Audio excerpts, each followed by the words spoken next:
Bab 51, Jalan Buntu. Nama, Battle Emperor. Penulis, Aotian Wuhen. Plus mematikan mengatur ulang. 20 menit sebelum dan sesudahnya, Qin Yui memilih total 30 item yang beragam. Yang termurah dari setiap item lebih dari 100 koin emas, dan yang termahal lebih dari 900 koin emas. Yasuko mengeluarkan ribuan koin emas. Jika ini berubah menjadi orang biasa, saya khawatir keluarga yang terdiri dari 3 orang itu tidak akan menghabiskan seluruh hidup mereka, dan Qin Yui, si iblis kecil, tidak menyerah sama sekali, tetapi itu semakin intensif. Yasuko, kamu sangat berbakat. Qin Yui menghela nafas. Nona Yui sopan, saya hanya suka membaca beberapa buku, saya tahu banyak. Yasuko memang sangat berbakat. Dia dapat mengetahui asal dan tujuan dari sesuatu. Qin Yui dengan lembut membelai rambut Xiaobai. Lalu menurutmu apa yang harus digunakan Xiaobai untuk mendandaninya? Oh, Xiaobai juga mendongak dan menatap Yasuko dengan mata hitamnya. Xiaobai awalnya termasuk dalam jenis Warcraft yang sangat imut, dan penampilan ini bahkan lebih menggemaskan. Hewan peliharaan Nona Yui, tentu saja, membutuhkan barang-barang terbaik untuk didandani, tidak hanya cantik, tetapi juga berguna. Yasuko berdiri di tengah aula Taobao, melihat sekeliling, dan akhirnya melihat sebuah stand di sisi timur aula. Saya menemukan sesuatu yang sangat cocok untuk Xiaobai. Qin Yui berkata, apa itu? Saya akan mengantarmu ke sana. Yasuko tertawa. Xiaoyu, yang mengikutinya, menggelengkan kepalanya diam-diam. Bagaimana dengan pria malang ini? Qin Yui sangat tertarik. Mampu menggoda orang selalu menjadi favoritnya. Ketiganya datang ke stand dengan cepat, tetapi begitu mereka tiba, Ashiko mengambil bulu 7 warna dan sebuah botol kecil. Berapa? Kata Ishiko. 800 koin. Pedagang kaki 5 itu mengutip. Yasuko mengerutkan kening, tetapi tidak mengatakan apa-apa, dan membayar 800 koin emas. Apa ini? Kata Qin Yui. Melihat bulu 7 warna itu, Xiaoyu sudah tahu apa itu, dan tidak bisa tidak memandang Yasuko dengan cara berbeda. Pengetahuan anak itu benar-benar luas. Yasuko tertawa, ini adalah darah elang berwarna-warni dan satu-satunya bulu berwarna-warni di atasnya. Elang terbang berwarna-warni, aku pernah mendengarnya, itu hanya Warcraft tingkat rendah. Qin Yui Xiumei mengangkat sedikit, berkata dengan sedikit kekecewaan. Ya, elang terbang warna-warni itu levelnya sangat rendah, tetapi darah dan bulunya yang berwarna-warni punya efek yang luar biasa pada binatang roh putih seperti Xiaobai. Yasuko tersenyum dan mengambil bulu-bulu warna-warni itu. Bulu warna-warni ini adalah satu-satunya yang ada pada elang terbang warna-warni itu. Itu adalah saripati elang terbang warna-warni itu. Jika bulu warna-warni itu diwarnai dengan darah elang terbang warna-warni itu dan dioleskan pada binatang roh putih itu, kamu bisa mengubah konstitusi fisik binatang roh itu telah mengubahnya, memiliki sihir, dan masih lebih dari sekadar sihir. Mata Qin Yui membelalak dan dia terkejut. Apakah ini yang terjadi? Xiaoyu mengangguk padanya. Setelah melihat bahwa Xiaobai bisa menggunakan berbagai sihir, dia memutuskan bahwa itu adalah varian dari Warcraft, dan pergi mencari beberapa buku kuno. Nona Yui bisa mencobanya. Yasuko menyerahkan darah bulu warna-warni dan elang terbang warna-warni itu kepada Qin Yui. Terima kasih banyak. Qin Yui menerima 2 barang itu. Yasuko berkata, Nona Yui sopan. Dia melihat ke langit di luar. Sekarang sudah siang, bagaimana kalau aku mengajak Nona Yui makan siang? Tidak, aku sudah berjanji pada pamanku untuk kembali makan siang bersamanya siang ini. Qin Yui menolak dengan sopan. Sungguh memalukan, kata Yasuko kecewa. Aku ingin tahu apakah Nona Yui punya waktu luang di malam hari. Aku ingin menjadi pemandu Nona Yui dan mengunjungi pemandangan eksotis kota hutan ini. Ini, boleh juga, kalau ada waktu, aku akan pergi menemuimu, oke? Kata Qin Yui. Kupikir aku bisa meminta Qin Yui untuk menjadi Ashiko yang baik, tetapi aku tidak menyangka Qin Yui akan pergi menemuinya secara aktif, dan tiba-tiba dia penuh dengan emosi, benarkah? Qin Yui mengangguk dengan sungguh-sungguh dan berkata dengan sungguh-sungguh, tentu saja itu benar. Kamu berbicara dengan baik dan memiliki humor yang lucu. Yui sangat puas. Nona Yui. Yasuko mengusap telapak tangannya dengan gembira. Dan kamu masih sangat mulia untuk berkultivasi, ini sulit didapat. Qin Yui terus memuji. Yasuko akhirnya tidak dapat menahan diri untuk menunjukkan kegembiraan dan kegembiraannya. Nona Yui benar-benar dipuji, saya akan bekerja keras di masa depan. Qin Yuyi berkata, pastikan untuk bekerja keras, saya optimis tentang Anda. Saya akan. Yasuko mengepalkan tinjunya. Itu bagus. Qin Yuyi berkata dengan emosi. Sangat sedikit pria seperti Anda. Saya akan mempertimbangkan untuk menjadikan Anda pangeran harem cantik yang telah saya buat.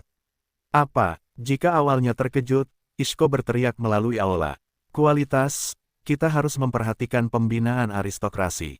Qin Yuyi buru-buru mendidik, saya telah menganggap Anda sebagai pangeran harem saya, jangan terlalu bersemangat. Harem, wajah tampan Ishkona berubah. Ya, menghancurkan harem yang besar dan cantik adalah cita-cita hidupku. Qin Yuyi melambaikan tinju merah muda, seolah-olah dia mengumumkan sumpahnya. Aku sudah mati. Yasuko berlari sambil memegangi kepalanya. Ketika dia berlari, Xiaoyu dan Qin Yuyi saling memandang, dan mereka tertawa terbahak-bahak. Xiaoyu menunjuk Qin Yuyi dan tertawa, iblis kecil, kamu benar-benar iblis. Yah. Lelaki tua itu harus memaksaku menikahi anak-anak bangsawan yang katanya seperti itu, tetapi entah aku suka atau tidak, maka aku hanya bisa menggunakan caraku sendiri untuk menyelesaikan masalah. Qin Yuyi berkata dengan puas, dua orang tersulit Joris dan Yasuko sudah terpecahkan, dan yang lainnya lebih mudah ditangani. Keduanya meninggalkan Aula Taobao dan kembali ke kediaman mereka.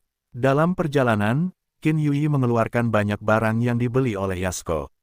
Beberapa barang memiliki nilai praktis, sementara yang lain murni cantik, tetapi harganya cukup tinggi, dan Qin Yuyi sengaja membuat Yasuko menghabiskan uang. Akibatnya, keduanya mulai membagi barang rampasan. Masih banyak barang praktis. Bagaimanapun, Qin Yuyi berasal dari keluarga besar dan penglihatannya masih sangat bagus. Salah satu sandaran tangan, Xiaoyu sangat menyukainya. Pelindung lengan ini tidak terlalu bagus, tetapi dapat dianggap sebagai butik. Awalnya, Qin Yuyi melihat bahwa pelindung lengan ini bagus. Berdasarkan ukuran dan beratnya, itulah yang diinginkan Xiaoyu.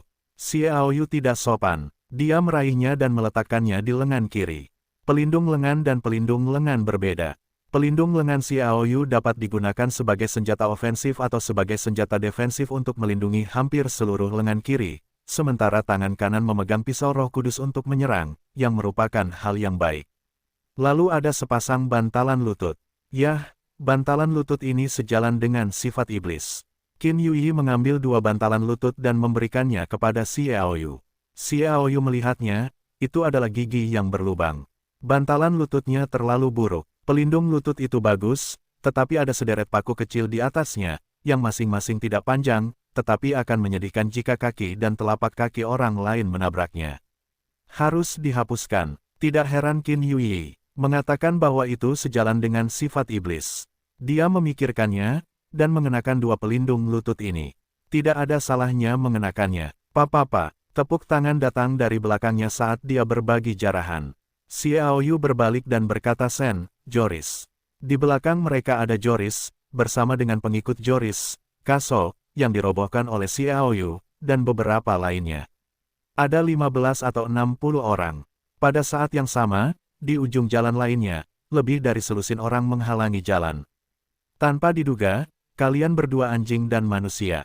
Joris menggertakkan giginya. Joris, apa yang ingin kamu lakukan? Xiaoyu melirik orang-orang ini. Ada beberapa master yang kuat, tetapi kekuatan terendah juga berada di alam tingkat lanjut. Di antara mereka ada 6 atau 7 master spiritual, dan ada lebih dari 10 master senior. Jika hanya 1 atau 2, dia benar-benar tidak peduli. Tetapi ini adalah sebuah kelompok. Ketika dia memulai, dia benar-benar tidak yakin. Kamu masih bertanya padaku apa yang ingin aku lakukan. Joris menunjuk Xiaoyu, memarahi, kemana perginya kamu? Kamu membuat Master Ben malu, Master Ben sekarang memberitahumu konsekuensi memprovokasi Master Ben. Qin Yuyi berkata dengan marah, Joris, kamu tidak punya wajah, kamu tidak bisa bertarung, lakukan saja, kamu masih bukan seorang pria.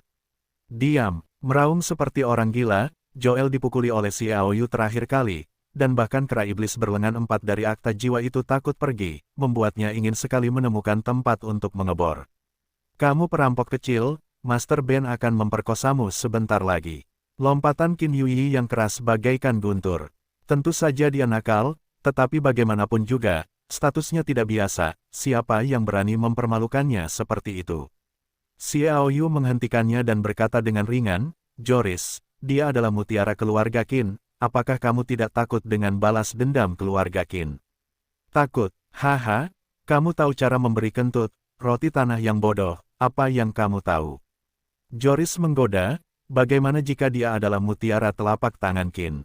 Apakah karena dia akan membuat kedua keluarga marah? Selain itu, ketika aku melakukannya, cara yang paling mungkin bagi keluarga Qin adalah membiarkannya menikah denganku, sehingga kedua keluarga kita dapat berjalan bersama dan melawan keluarga Desai. Haha, ini tidak selalu seperti yang diinginkan keluarga Qin.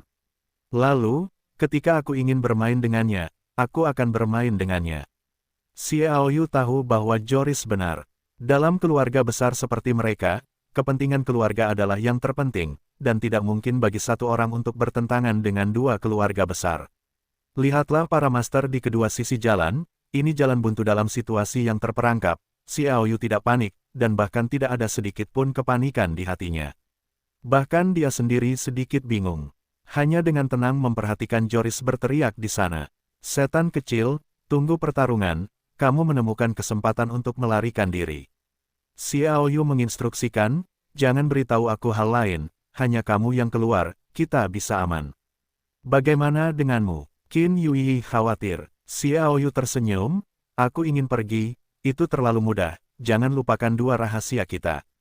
Rahasia, Qin Yui bergerak dalam benaknya, memikirkan seni tanah Xiao Yu, yang merupakan teknik bertarung ajaib yang dapat melarikan diri ke tanah. Orang-orang ini tidak dapat menghentikannya sama sekali, tetapi dia adalah beban. Melihat sekelompok orang yang dibawa oleh Joris, Xiao Yu masih sedikit bersyukur. Untungnya, kali ini hanya untuk pelelangan, terlepas dari keluarga besar, hanya seorang lelaki tua yang dikirim untuk memimpin orang-orang muda untuk melihat dunia. Para master tidak mengikuti. Meski begitu, ini hampir 20 orang yang setara atau lebih tinggi dari wilayahnya, cukup untuk membersihkan selusin master tingkat lanjut. Wah, dasar orang buangan yang bodoh ingin melawan, bisik Joris.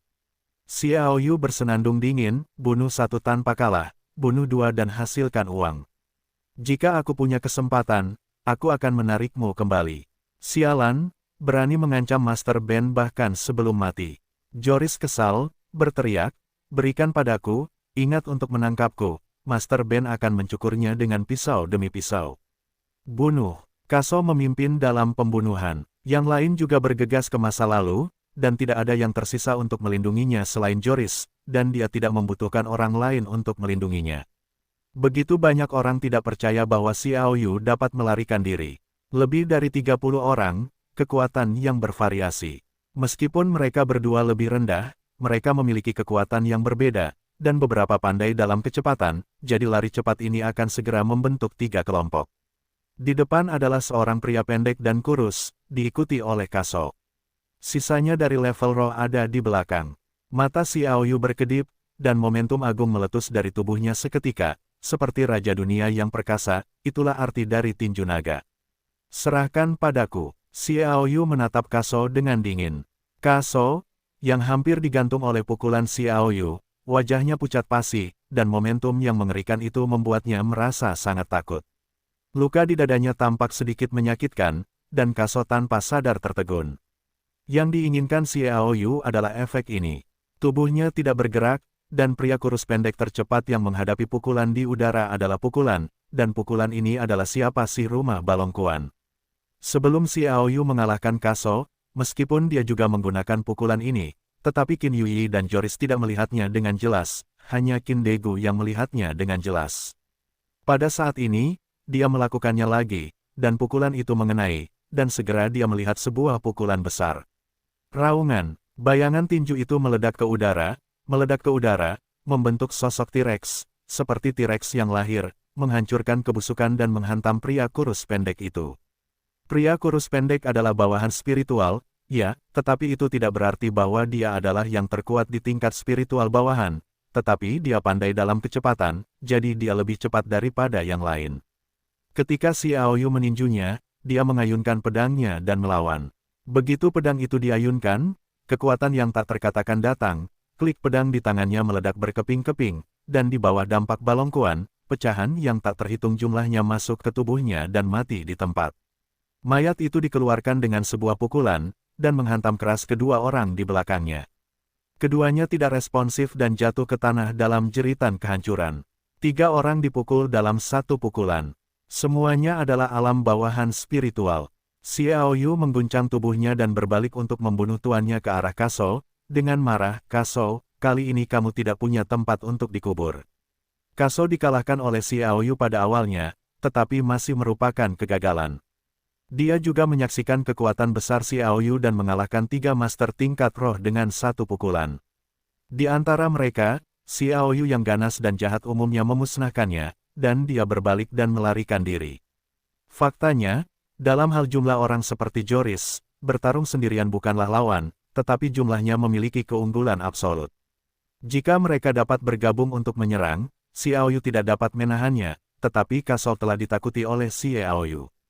Ketakutannya adalah melarikan diri, segera menyebabkan serangkaian reaksi. Master dari sisi ini yang mengikuti Kaso adalah setrum. Beberapa tahun mereka bukan lawan Kaso, dan mereka ingin melarikan diri secara tidak sadar, sementara yang lain justru sebaliknya, dan pikiran mereka tidak bersatu. Xiao Yu seperti harimau, bunuh. Ada 2 master tingkat roh yang lebih rendah berteriak dan menembak. Kedua pedang itu menyerang dada, punggung, dan tulang rusuk Xiao Yu dari 2 arah. Xiao Yu bahkan lebih sombong, dan juga tahu bahwa satu master manusia tidak dapat bertarung keras dengan 2 master spiritual, apalagi master tingkat lanjut lainnya. Dia mencondongkan tubuhnya dan menabrak salah satu dari mereka. Tusuk, pedang pria itu menghunus pedang di punggung Xiao Yu, meninggalkan bekas darah. Xiao Yu menahan rasa sakit, dan tinjunya menghantam masa lalu. Oh! Master spiritual ini juga cerdik dan bergegas mundur, tetapi masih dipukul oleh lengan kiri Xiao Yu dengan pukulan. Lengannya patah di tempat, dan di bawah rasa sakit yang hebat, orang itu dibawa mundur, dan dia mengayunkannya dengan ganas ke selangkangan Xiao Yu. Xiao Yu mengangkat lutut kirinya dan mendorong dengan keras. Dia hanya ingin melawan kaki lawan, tetapi dia lupa mengenakan bantalan lutut, tetapi dia masih memiliki bantalan lutut yang berduri. Akibatnya, pria itu menjerit lagi dan kakinya tergores. Kehilangan efektivitas tempur. Melihat pemandangan ini, Xiao Yu tiba-tiba menyadari bahwa dia sedang memikirkan bantalan lutut dan pelindung lengan yang diberikan oleh Yasuko, dan kemudian master tingkat rendah yang telah menghunus pedang Xiao Yu melihat ini dan mengambil kesempatan untuk memotong pedang dari kiri. Xiao Yu juga tidak melihatnya. Dia melangkah maju, mengangkat lengan kirinya untuk melawan yang mana, mengangkat kaki kanannya, dan mengangkat perutnya. Cari kematian. Pria itu mencibir, dan pedang itu jatuh dengan ganas. Dia memiliki pedang lebih awal, dan bahkan jika Xiao Yu menyerang, dia dapat memotong lengan Xiao Yu terlebih dahulu, belum lagi pedangnya lebih panjang. Kapan? Engah. Suara yang berbeda keluar, dan wajah master roh tingkat rendah semuanya hijau. Xiao Yu tidak memandangnya, karena bocah itu juga sudah tamat, dan dia terjepit di perut bagian bawah oleh bantalan lutut yang memalukan itu.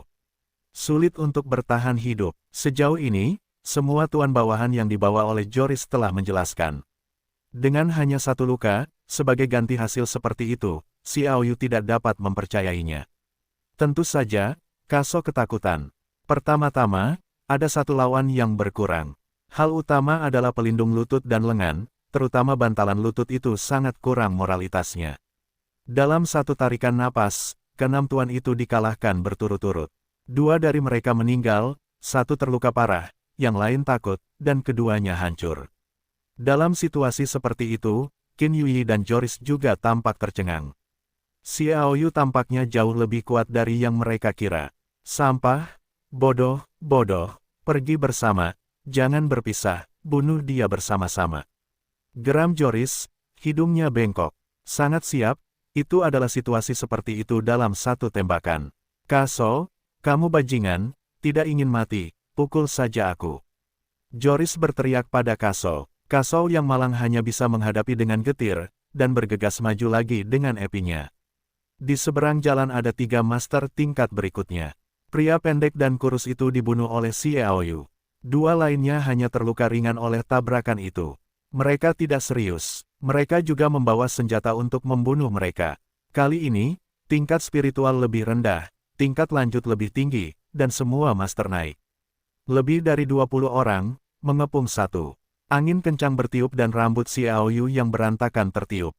Dia mengeluarkan pisau Roh Kudus, dan sangat bersemangat, berkata, blokir aku, mati. Zhan Aoyu, bagaikan dewa perang yang tak terkalahkan, memegang pisau suci petir, dengan tatapan seperti listrik, menari liar, dan mengejutkan dunia. Menghadap ke arah Kaso, dia mengangkat pedang roh petir. Siapa dari rumah tinju naga segera mulai berlari. Bertinju ke pedang, dengan pisau Roh Kudus sebagai pembawa, dia telah mengerahkan kekuatan pukulan yang sangat kuat ini, yang merupakan kekuatan serangan Xiao Yu yang paling kuat sekarang. Orang yang menghalangiku, mati. Xiao Yu berteriak dan menebas. Sikat, satu bilah melintang, bilah cahaya itu seperti lampu listrik, menarik perhatian orang-orang. Cahaya dingin yang menyilaukan memaksa semua orang untuk menutup mata mereka, dan ketika mereka membuka mata mereka melihat seekor Tyrannosaurus meraung keluar dari cahaya pedang. Ledakan, sosok seperti Tyrannosaurus itu menerobos kerumunan. Seolah-olah menembus semua rintangan, para master itu berteriak kaget, satu persatu terkejut dan berguling ke kiri dan kanan, meninggalkan lorong di tengah. Ada jurang mengerikan sedalam 1 meter di tanah itu. Di kedua sisi hanya ada senjata yang patah. Ada juga teriakan kesakitan. Kaso berlari cepat dan tidak terluka, tetapi yang lain tidak. Dia mampu mengalahkan master bawahan seperti Kazuo dengan satu pukulan. Xiao Yu sekarang memasukkan pukulan ini ke dalam pedang. Kekuatannya secara alami lebih kuat, dan bawahan di tingkat spiritual tidak dapat bersaing, apalagi para master di alam tingkat lanjut. Kaso, Xiao Yu berkata dengan suara yang dalam. Sial, Kaso ketakutan, dan epi di tangannya tidak mencengkeram tanah dengan kuat, tetapi dia memukul wajah kaki kirinya dengan rasa sakit, matanya hampir melotot keluar. Pedangnya lebih dari 70 pon, dan dia memegang kakinya. Aku berteriak, itu milikmu. Xiao Yu tiba-tiba berbalik untuk melihat kedua master di seberang jalan. Begitu kata-katanya jatuh, orang-orang menghilang. Seni tanah, bagaimana dengan orang-orang? Kedua pria itu menggosok mata mereka dan berteriak. Itu di sini. Suara Shen Leng datang dari belakang. Dinginnya hawa dingin membuat kedua pria itu merasakan keringat dingin, dan mereka hampir melompat ke depan dan ingin melarikan diri. Tubuh itu kosong, dan sebelum dia mendarat, dia merasakan 2 mata dan 1 bunga. Xiao Yu muncul di depan mereka seperti hantu, dan pedang suci Leiling menyapu dengan dingin dengan hawa dingin. Kedua pria ini sedikit lebih kuat dari Kaso, tetapi mereka tidak berdaya, seni tanah terlalu misterius, dan mereka tidak pernah dilahirkan. Tidak ada yang tahu trik sulap ini. Jika mereka sangat kuat, mereka dapat dengan mudah menghindar, tetapi mereka tidak. Pisau suci Raiteon bersilangan. 2 anak panah berdarah melesat dari leher mereka. Kedua mayat itu jatuh ke tanah. Xiao Yu perlahan mendongak ke arah para master tingkat tinggi yang dipimpin oleh 2 master tingkat rendah. Dang Lang. Akibatnya, 2 orang pertama ketakutan dan membuang senjata mereka, berbalik dan berlari. Yang lain berani tinggal, dan mereka semua lari. Menang. Joris, jangan lari. Qin Yuyi melihat sekilas bahwa Joris hendak melarikan diri, dan bergegas maju dengan pedang pendek, menggertakkan giginya. Joris, si cantik kecil ini mengebirimu hari ini. Xiao Yu sangat kesal dengan Joris, bagaimana mungkin dia membiarkannya melarikan diri dengan mudah, melakukan teknik tembikar, 5 kali berturut-turut, dan kemudian pergi lebih dari 50 meter jauhnya, menghalangi jalan Joris. Kamu, apa yang ingin kamu lakukan? Kata Joris dengan lancar. Xiao Yu tidak menjawab, dan maju selangkah demi selangkah. Joris terus-menerus mundur. Ayahku adalah pemilik keluarga Pasa. Jika kamu berani menyentuh rambutku, ayahku akan membuatmu lebih buruk. Joris memikirkan identitasnya, dan berani memukulnya. Memang, ini modal. Terkadang, Anda tidak perlu diyakinkan. Dunia tidak adil. Xiao Yu sekali lagi mempelajari arti sebenarnya dari kalimat ini. Jika dunia harus adil terhadap dirinya sendiri, ia harus memiliki kekuatan yang cukup. Takut, biarkan aku pergi, aku bisa mengabaikan orang yang membunuhku. Joris melihat Xiao Yu tidak berbicara, mengira dia takut, dan tersenyum bangga. Xiao Yu melirik mayat-mayat itu, dan kemudian memikirkan karakter balas dendam Joris, yang telah menyinggung perasaannya, dan dia takut akan sesuatu, dan dia menendangnya di masa lalu. Awalnya, kekuatan Joris baik-baik saja, tetapi dia tidak berharap Xiao Yu benar-benar melakukannya. Akibatnya, Xiao Yu terhuyung-huyung dan berguling di udara, terbang 7 atau 8 meter, menunjukkan bahwa tendangan Xiao Yu sangat ganas. Pedang pengebirian super tak terkalahkan. Suara renyah terdengar pada saat yang sama. Tidak mungkin, Xiao Yu terkejut. Ketika dia mendongak, dia melihat iblis kecil Qin Yuyi mengayunkan pedang pendeknya dengan ganas di antara kedua kakinya. Joris, yang hampir pingsan, mampu melawan. Puff, darah berceceran. Ada rona merah di antara kedua kaki Joris. Apa? Joris menutupi selangkangannya, matanya bulat, dahinya memar, wajahnya pucat, dia jatuh ke tanah, dan pingsan. Yah, pedang ini adalah aksi tak terkalahkan yang dipraktikkan oleh gadis kecil ini selama beberapa tahun. Qin Yuyi sama sekali tidak khawatir karena Joris adalah putra pemilik keluarga Pasa, dan menyeka darah di pedang yang patah. Tubuh Joris. Melihat penampilan Qin Yuyi, Xiao Yu tampaknya tiba-tiba menemukan cahaya dalam kegelapan. Seluruh orang itu adalah rangsangan.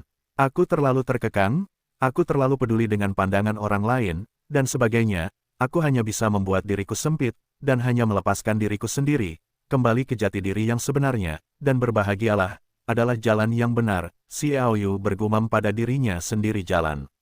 Kembalilah padaku, bebaskan dirimu. Memikirkan hal ini, Xiao Yu merasa bahwa seluruh orang itu rileks, bahkan dalam keadaan samar, perubahan keadaan pikiran ini juga memiliki beberapa ide dengan naba longkuan.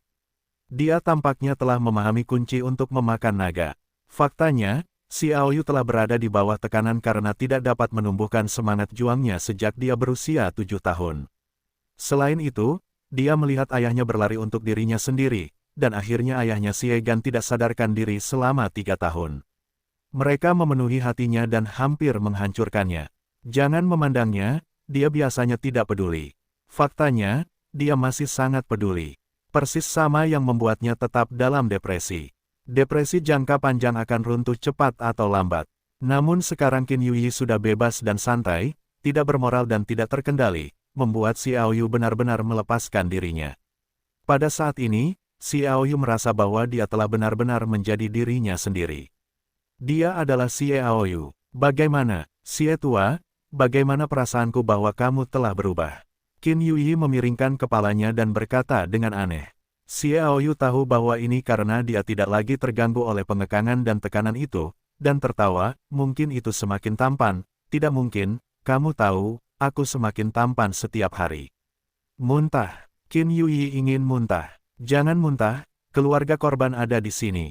Xiao Yu bergerak maju. Qin Yuyi berbalik dan melihat bahwa itu adalah paman Joris, Gulit, dan Qin Degu menemaninya, dan mereka telah berdiskusi bersama tentang cara mendapatkan pisau terbang yang tidak memutuskan. Joris. Awalnya, Gulit menerima berita bahwa dia tahu bahwa Joris telah gagal mengepung. Paling-paling, dia dipukuli. Namun, ketika dia melihat Joris, dia menemukan bahwa ada lebih banyak aliran darah di antara kedua kakinya dan dia masih kejang-kejang dalam keadaan koma. Tiba-tiba wajahnya berubah drastis. Apa yang terjadi? Qin Degu bernyanyi dengan suara yang dalam. Xiao Yu berkata dengan samar, Joris ingin melawan kita, jadi aku memberi pelajaran. Qin Degu mengangkat alisnya. Dia menatap Xiao Yu dari atas ke bawah, dengan perasaan aneh di hatinya. Tampaknya Xiao Yu tidak takut padanya. Dia sepertinya tidak terancam olehnya sebelumnya. Dia takut pada kekuatannya dan kekuatan keluarga Qin. Mengapa? Apakah karena Yuyi? Pelajaran. Katakan padaku, apakah ini seperti yang terlihat? Teriak Gulit, tetapi dia tidak peduli dengan mereka yang meninggal, mereka semua adalah generasi muda atau bawahan dari beberapa pasukan kecil yang memiliki hubungan dengan keluarga Pasa. Dia sama sekali tidak keberatan. Apa yang kau bicarakan? Si cantik kecil ini masih punya nyali untuk melampiaskan kekesalannya. Qin Yuyi sekali lagi menunjukkan sisi kekarnya, menunjuk ke arah Gulit. Yuyi tidak boleh bersikap kasar. Qin Degu mengerutkan kening. Qin Yuyi bersenandung, si cantik kecil ini akan bersikap kasar hari ini. Karena begitu sopan, Qin Degu juga merasa wajahnya kusam, tetapi dia tahu lebih jelas bahwa bibi dan nenek kecil ini benar-benar marah. Apalagi dia, bahkan kakak laki-lakinya dan pemilik keluarga Qin telah ditipu tanpa janggut. Dia diajari pelajaran keras oleh mantan pemiliknya karena Qin Yuyi mengebiri keponakan seorang kaisar. Dapat dibayangkan bahwa status Qin Yuyi dalam keluarga Qin adalah seorang penguasa kecil. Kau, Gulit sangat marah. Apa yang salah dengan si cantik kecil ini? Qin Yuyi berjalan mendekat sambil membawa pedang pendek. Kamu tanya keponakan bodoh ini, apa yang ingin dia lakukan, bahkan membawa seseorang untuk menginginkan si cantik kecil ini, dia tidak melihatnya. Hal macam apa yang dilakukan si cantik kecil ini hanya untuk menjatuhkannya? Itu murahan, tidakkah kamu setuju? Si cantik kecil ini membunuhnya sekarang. Dia berkata dia benar-benar mengangkat pedangnya dan memotong lehernya. Langkah ini mengejutkan Gulit. Bergegas untuk menahan Joris, mata Gulit terbuka lebar. Apa yang harus dilihat? Qin Yuyi menusuk mata Gulit dengan pedang pendek. Keponakanmu bukanlah hal yang baik, dan kamu bukanlah burung yang baik. Xiao Yu menepuk dahinya, dia hanya ingin berkata, iblis kecil, terlalu kuat 3 tebasan. Pedang berturut-turut justru membuat Gulit mundur 3 langkah. Ia tak berani melawan. Tak mungkin ia bisa diberitahu bahwa ia menindas anak muda itu, apalagi Qin Degu ada di depannya. Nenek bibi, Qin Degu tak punya pilihan selain melawan secara langsung. Qin Yuyi mengabaikannya dan terus menyerang. Lebih dari 10 tebasan pedang berturut-turut, satu pedang lebih ganas dari satu pedang, entah menyerang mata Gulit atau menyerang di antara kedua kakinya, itu bisa digambarkan sebagai sangat jahat. Setan kecil, lupakan saja, ayo pergi. Xiao Yu tahu bahwa jika ia ingin melihatnya, ia akan mengambilnya. Itu benar-benar membuat Gulit tergesa-gesa, yang tidak baik untuk semua orang. Qin Yuyi kemudian menutup pedangnya, dan berkata dengan galak, Gulit, dengarkan si cantik kecil ini, masalah ini belum berakhir. Setelah selesai meletakkan pedang pendeknya, ia menendangnya dengan kaki Joris yang terluka. Tak lama kemudian, ia pergi. Aku. Gulit membuka mulutnya 3 kali berturut-turut, tetapi tidak mengatakan apa-apa. Ia tertekan. Qin Degu juga tersenyum getir. Mengatakan bahwa Qin Yuyi memang berlebihan, tetapi pendekatan Joris membuatnya semakin marah. Ini sama sekali bukan keluarga Qin. Jangan katakan bahwa jika Qin Yuyi menderita sesuatu yang tidak terduga, itu kurang. Dengan rambut akar, diperkirakan setiap leluhur tua dalam keluarga dapat membunuhnya setengah mati. Gulit, keponakanmu benar-benar bukan hal yang baik. Qin Degu berkata dengan marah. Gulit juga tahu bahwa Qin Yuyi ada di keluarga Qin, dan dia dapat menanggungnya berulang-ulang, tetapi dia menatap Joris dan tersenyum getir, anak ini benar-benar bukan apa-apa, tetapi dia adalah putra kandung saudaraku, saudara Qin, kamu juga tahu bahwa Joris adalah sampah, tetapi ibunya adalah wanita yang paling dicintai oleh kakak laki-laki, dan dia juga memiliki asal-usul tertentu. Jadi dia akan memiliki kera ajaib berlengan 4 untuknya. Sekarang kelihatannya seperti ini, jenderalku biarkan aku menjelaskannya. Petik 2. Apa yang ingin kamu lakukan? Kata Qin Degu, aku tidak berani memprovokasi iblis kecil di keluargamu. Mata Gulit memancarkan cahaya dingin yang suram. Tapi Xiao Yu, kau tidak akan melindunginya, kan? Begitu Qin Degu bergerak, dia pasti akan menerima pisau suci di tangan Xiao Yu. Dia tidak bisa menghentikan Qin Yuyi hanya dengan melihatnya. Xiao Yu berkata bahwa Qin Yuyi berhenti menyerang, yang membuatnya pusing. Sekarang, setelah mendengar kata-kata Gulit, sebuah ide muncul. Kembali ke kediamanmu. Xiao Yu dan Qin Yuyi terus membagi rampasan. Setelah membagi semuanya dari Yasuko, Xiao Yu berkata, iblis kecil, jika kau memberikan Joris kepada Kasim, apakah kau tidak takut akan balas dendam pada keluarga Pasa? Potong, aku bahkan memberikan keponakan kaisar kepada Kasim. Qin Yuyi cemberut dan berkata dengan acuh tak acuh. Keponakannya adalah putra dari kakak tertua kaisar yang sangat mencintai selirnya dan seorang saudara tirinya.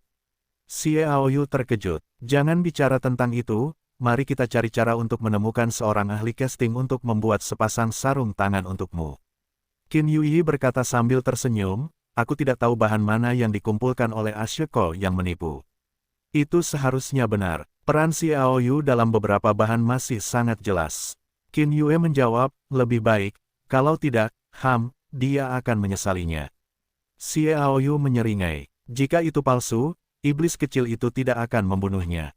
Pada hari-hari berikutnya, Xiao Yu sesekali pergi keluar bersama Qin Yuyi, pergi ke konferensi Taobao untuk melihat apa yang bagus, atau menikmati pemandangan kota hutan. Dalam sekejap, 7 atau 8 hari berlalu. Selama waktu ini, selama Xiao Yu punya waktu, dia mempelajari Balongkuan. Karena dia ingin bebas dan mudah setelah mengetahuinya, Xiao Yu menemukan bahwa ada banyak kesamaan dengan Balongkuan, dan dia merasa bahwa dia mungkin dapat memahami gaya kedua Balongkuan.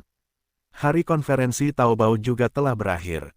Lelang akan segera dimulai. Siapapun yang tertarik untuk menawar pisau terbang tak terduga juga datang ke kota hutan, membuat kota hutan semakin ramai. Terima kasih lama, terima kasih lama, terima kasih lama. Xiao Yu, yang sedang mencerahkan Balongkuan di dalam ruangan, mendengar kegembiraan Qin Yuyi yang datang dari luar. Dia memasang Balongkuan, membuka pintu, dan melihat Qin Yuyi berlari masuk dari luar. Hal baik apa yang terjadi? Sangat bahagia, Xiao Yu tertawa. Paman saya menemukan seorang pendiri top yang tidak dapat disembunyikan di kota hutan. Qin Yuyi menarik Xiao Yu dan berlari keluar, berkata dengan gembira sambil berlari, hehe, dikatakan bahwa dia pernah melemparkan senjata kelas Raja Surga. Oh, Xiao Yu sangat gembira, tetapi ketika dia memikirkan apa yang dikatakan Qin Yuyi ditemukan oleh Qin Degu, dia bergumam. Qin Degu ini baik hati di permukaan, dan diam-diam tidak tahu berapa banyak plot dan trik. Sepertinya hanya ada beberapa senjata kelas Raja Surgawi di daratan. Sepertinya senjata itu belum dibuat tahun ini. Yang paling mendekati senjata kelas Raja Surgawi dibuat lebih dari 2000 tahun yang lalu. Xiao Yu berkata, haha, kamu tidak tahu. Apakah ada lebih banyak senjata tingkat Uranus daripada rumor di luar, tetapi banyak orang tidak mengungkapkannya, seperti ada satu di keluarga kami, yang diwariskan dari keluarga kami, jumlahnya 600. Bertahun-tahun yang lalu, para leluhur mencari seseorang untuk dibuat. Qin Yuyi tersenyum. Keluarga besar, keluarga besar. Xiao Yu hanya bisa diam, dan diikuti oleh Qin Yuyi. Dia tidak khawatir tentang Qin Dei yang mempermainkannya, bagaimanapun juga, Qin Yuyi sangat tangguh. Meninggalkan kediaman mereka melewati 2 jalan. Lalu tiba di tempat yang relatif tenang. Melihat itu, rumah di depan adalah tempat persembunyian sang pendiri. Qin Yuyi menunjuk ke sebuah rumah di tengah jalan yang sama seperti rumah-rumah lainnya. Hehe, kali ini kamu biarkan dia menjadi kamu membuat sepasang sarung tangan. Ngomong-ngomong, aku akan bertanya bahan apa yang dibutuhkan untuk membuat senjata Raja Surgawi. Aku akan mendapatkan semuanya di konferensi Taobao dan konferensi lelang ini. Petik 2. Xiao Yu percaya bahwa jika ada master pengecoran yang dapat membuat senjata kelas surgawi, setidaknya itu yang terbaik. Jika bahannya cukup, itu bahkan mungkin menjadi senjata suci atau bahkan senjata suci. Memikirkan hal ini, pikiran Xiao Yu juga hidup. Mereka bergegas maju. Nona, saat itu, seseorang mengejarnya.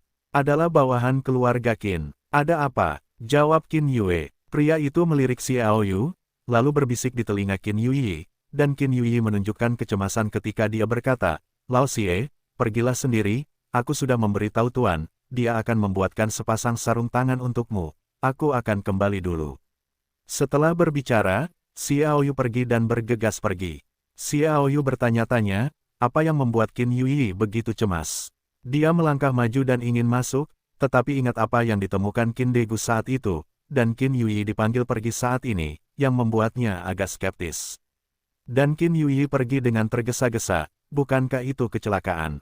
Bagaimanapun, Qin Yuyi adalah temannya sendiri. Ketika dia dalam masalah, bagaimana mungkin dia tidak peduli? Xiao Yu berbalik untuk mengejar Qin Yuyi. Kamu tidak bisa pergi. Begitu dia mengambil 2 langkah, dia mendengar suara yang dikenalnya di belakangnya. Xiao Yu menoleh ke belakang, wajahnya berubah drastis. Dari kediaman yang disebut sebagai Tuan Pendiri, itu adalah orang kuat paling suci gulit. Ini adalah konspirasi. Asteris-asteris konspirasi telanjang. Wajah Xiao Yu menjadi tidak sedap dipandang, dan detak jantungnya juga semakin cepat. Rao adalah jenis kultivasi mental yang pernah dimilikinya, untuk menjaga dirinya tetap tenang dalam menghadapi masalah apapun, tetapi sekarang dia tidak bisa tenang. Sekarang menghadapi pria yang paling kuat. Dalam menghadapi seorang master negara bagian ini, dia tidak memiliki perlawanan sama sekali, apalagi dia, bahkan jika itu adalah masa kejayaan ayahnya, dia bukan lawan. Apa yang kamu inginkan? Xiao Yu bekerja keras untuk menenangkan dirinya sendiri. Gulit berkata dengan ringan, bunuh kamu. Begitu dia memikirkannya, Xiao Yu mengerti alasannya, kamu tidak bisa menjelaskannya ketika kamu kembali, tetapi Qin Yuyi, dan kamu tidak bisa membawanya lagi, jadi salahkan aku. Ada sedikit senyum di wajah Gulit, dan dia perlahan berjalan menuju Xiaoyu. Dia akan memulai. Hati Xiaoyu yang tidak bisa ditenangkan tiba-tiba menjadi sunyi. Begitu dalam pertempuran, dia hampir dikondisikan untuk tenang, memikirkan cara melarikan diri di kepalanya. Jelas, masalah ini terkait erat dengan Qin Degu. Jika Anda pergi ke Qin Yuyi, hanya mungkin domba akan masuk ke mulut harimau dan dibunuh oleh Qin Degu. Dia hanya bisa mengandalkan dirinya sendiri. Krek, pintu rumah yang disebut pendiri terbuka. Dengan wajah pucat dan ekspresi ngeri, Joris membawa seseorang keluar dari ruangan dan melihat Xiaoyu, mata yang tak terkatakan. Paman, jangan bunuh dia, tangkap, aku akan menyiksanya perlahan sepanjang hidupku. Kata Joris terus terang, sangat menakutkan, bahkan orang-orang di sekitarnya takut. Xiaoyu menggelengkan bibirnya dan berkata, Joris, kamu bukan laki-laki lagi, apa yang kamu lakukan di luar sana, tidak takut dikenal dan menyebar, yang akan merusak reputasi keluarga pasamu. Kamu mencari kematian. Joris melompat seperti orang gila. Gulit menghela nafas, melangkah maju, dan meraih Xiaoyu dengan tangannya. Sebuah gerakan yang sangat acak, tetapi kecepatannya membuat Xiaoyu menghasilkan kecepatan kilat, dan bahkan hanya bereaksi, ini adalah kekuatan yang paling suci. Bahkan jika hanya 20 hingga 30% dari kekuatan yang digunakan, itu bukanlah sesuatu yang dapat ditandingi Xiaoyu. Dengan bunga di matanya, Gulit mendekat. Tangan itu seharusnya tidak lebih dari 20 cm dari lehernya. Xiaoyu, yang begitu tenang, masih melompat tak terkendali, terlalu cepat. Dia juga mengerti bahwa setiap serangan dan keterampilan membunuh adalah palsu dan tidak berguna di depan Gulit, dan serangannya mungkin tidak membuat Gulit gatal. Tetapi dia tidak akan pernah berhenti. Karena dia memiliki seni tanah. Dengan tendangan, sosok Xiaoyu menghilang dari udara tipis. Hah, Gulit juga terkejut. Ketika dia bertanya kepada Kaso dan yang lainnya sebelumnya, dia juga mendengar cara berpikir Xiaoyu yang aneh dan aneh. Dia pikir itu hanya kecepatan Xiaoyu yang terlalu cepat, yang membuat Kaso mereka tidak melihatnya, tetapi mereka tidak berharap untuk menghilang di depan mereka. Hati-hati, di belakang. Dalam keanehan itu, Gulit tiba-tiba mendengar teriakan anak buahnya, wajahnya sedikit berubah, dan teriakannya mengerikan, dan dia terlalu ceroboh. Tuan ilahinya tidak mengambil hati Xiaoyu. Dalam hatinya, Xiaoyu dapat ditusuk sampai mati ratusan kali dengan satu jari. Baru saat itulah dia menggunakan 20% dari kekuatannya. Meski begitu, itu bukan master tingkat roh, belum lagi Xiaoyu, seorang master di alam bawah. Tetapi dia tidak menyangka bahwa Xiaoyu tidak mengambil kesempatan untuk melarikan diri. Memang, dia tidak mengharapkannya. Bahkan Joris dan yang lainnya tidak pernah memikirkannya. Xiaoyu benar-benar berani menyerang orang kuat paling suci seperti Gulit, dan Xiaoyu mencoba memanfaatkan psikologi semacam ini. Dia kesal karena Gulit begitu hebat sehingga dia benar-benar bertindak padanya. Tentu saja, pendekatan ini bukan tanpa ide. Dia tahu betul bahwa jangan melihat seni tanah yang mengerikan, tetapi dengan kekuatannya saat ini, satu langkah paling jauh adalah jarak 11 meter. Jika dia ingin melarikan diri, itu tidak sesederhana itu. Dengan kekuatan Gulit, dia benar-benar dapat mengejar dirinya sendiri. Jadi dia tidak bisa bodoh dan melarikan diri begitu saja. Muncul di belakang Gulit, pedang suci Xiaoyu juga menyala, yang secara langsung merupakan rekaman, apapun aku. Itu secepat aurora. Kecepatan seperti itu sudah menjadi batas Xiaoyu, atau tidak terduga. Tubuh Gulit dipenuhi dengan semangat yang melonjak untuk melindungi dirinya sendiri. Oh, akibatnya, Gulit tidak pernah membayangkan bahwa Xiaoyu memotong semangatnya dengan tusukan, meninggalkan lubang berdarah di bahu kirinya. Pada saat yang sama, Xiaoyu terguncang terbalik oleh kekuatan agung itu. Pedang suci, wajah Gulit berubah menjadi hijau, sialan Qin Degu, kau punya ide ini. Semangat juangnya dengan mudah menahan keterampilan bertarung Xiaoyu, tetapi dia tidak bisa menahan pisau Roh Kudus, karena ini adalah senjata suci. Kalian harus tahu bahwa senjata suci berada di atas senjata suci. Kekuatan anti-seismik Xiaoyu yang kuat menyebabkannya jatuh ke udara, menyemprotkan panah darah dengan mulutnya terbuka, dan tubuhnya jatuh ke tanah. Dia merasa tulang-tulang di tubuhnya akan retak. 5 organ dalam dan 6 selir tampaknya terbalik, dan mereka tidak dapat dijelaskan. Menahan rasa sakit, saat tubuh Xiaoyu jatuh ke tanah, dia kembali menggunakan tanah Dun. Anak itu akan masuk ke dalam tanah. Gulit menanggapinya dengan serius kali ini, dan segera melihat rahasia Xiaoyu. Bukannya dia terlalu cepat, tetapi mampu masuk ke dalam tanah.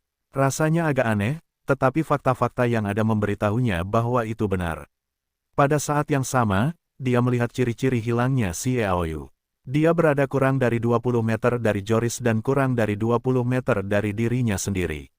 Wajahnya berubah lagi. Jika Joris dibajak oleh Xiaoyu, maka dia tidak akan hidup, dan dia akan dibunuh oleh lelucon.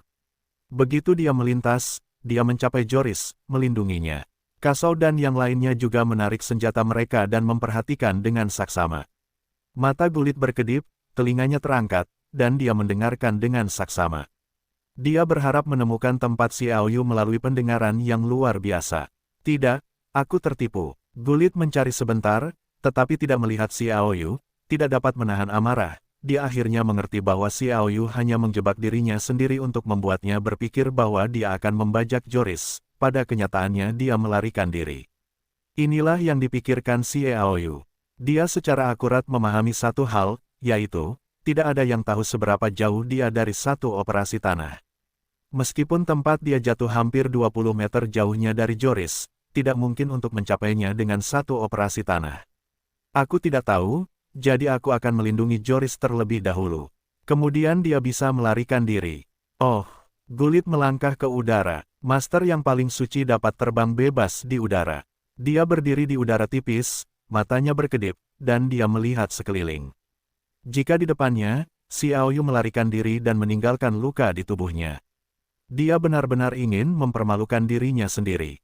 Mengandalkan tanah untuk bergerak langsung ke rumah di sisi kiri jalan. Itu kamar orang lain. Xiaoyu hanya ingin bersembunyi di sana. Dia muncul dari tanah dan kepalanya terbentur. Suara apa? Xiaoyu mendongak, hanya untuk menemukan bahwa perasaannya ada di bawah tempat tidur orang lain, dan dia bergegas berbaring di tanah sambil menjalankan semangat juangnya, mengamati sekeliling, dan bersiap untuk dikotori lagi. Seseorang mendekati kamar tidur dan melihat sekeliling, dan tidak menemukan apapun yang tersisa. Xiaoyu menarik napas. Setelah memastikan tidak ada seorang pun di sana, dia menghentakkan kaki keluar dari tempat tidur, datang ke jendela, melihat keluar secara diam-diam, dan melihat Gulit berdiri tegak dalam sekejap. Berjalan ke arah ini jelas akan ditemukan. Dia pergi ke sisi lain dan melihat keluar jendela, mencoba melihat apa yang tersembunyi dalam jarak 10 meter. Kalian berdua ingat, kalian harus bertindak sesuai rencana, dan kalian tidak boleh mengambil langkah yang salah, jika tidak kita akan kehilangan semua prestasi kita. Tenang saja, yang harus kita lakukan relatif mudah, tapi itu kamu. Kamu hanya punya satu kesempatan untuk mendapatkan Unreliable Flying Knife Fighting Skill, dan waktunya hanya 3 detik.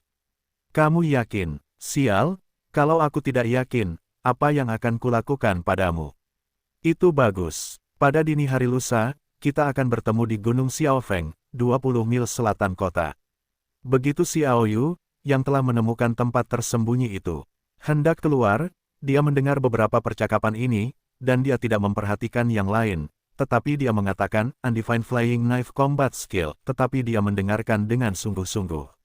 Bukankah teknik bertarung pedang terbang yang tidak terbatas adalah teknik bertarung yang menarik pasukan dari semua sisi benua untuk mengirim orang untuk menawar? Dikatakan bahwa itu adalah harta karun keluarga kota dari keluarga Namong 1000 tahun yang lalu. Ketiga orang ini benar-benar ingin mencuri Xiaoyu, tentu saja ingin menjadi pedang tak terkalahkan yang dapat menandingi tinju naga-naga, tetapi dia baru saja melihatnya.